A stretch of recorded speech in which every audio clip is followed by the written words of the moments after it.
Hi everybody, Teacher Source here. I wanted to show you my NGSS science-based activities for 3rd grade. There are 6 different activities in here and they are all Google and Seesaw linked.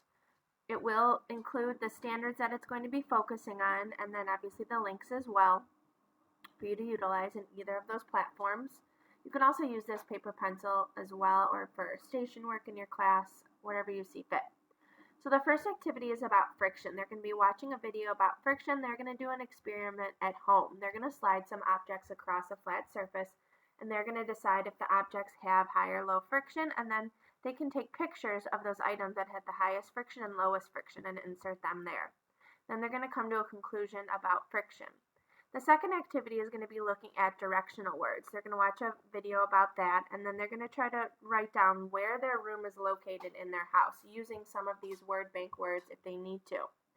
Then, going along with that activity, they're going to be watching an animal tracking video just about how scientists use animal tracking devices to track their animals, and then they're going to think about if they had a tracking device on them that day, what would scientists say about where they went? What would the tracking device show?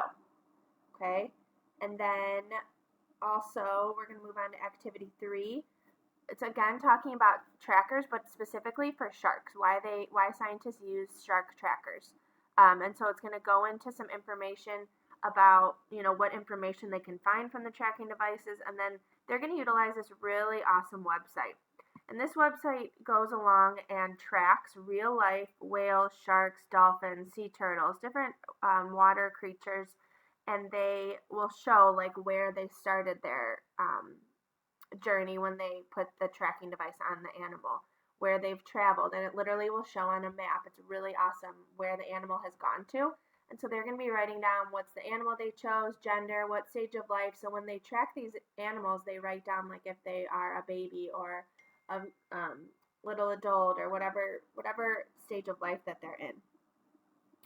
So then they're going to write down information on animals they choose, and then they're going to come up with a treasure chest map. So kind of combining like the directional words, the tracking idea, they're going to come up with a treasure map of something in their house that they hide. They don't actually have to hide it, but if they were to hide it and they want someone else to find that treasure, what directions would they have to give them and what map would they give them?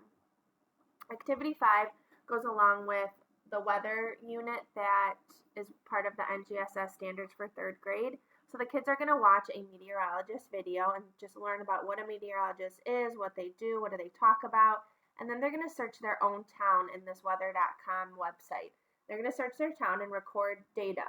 What's the high temperature for the day, low, chance of precipitation, how do they describe it, and then they can use these sentence starters to actually do a physical weather report and record their voice or just type it up.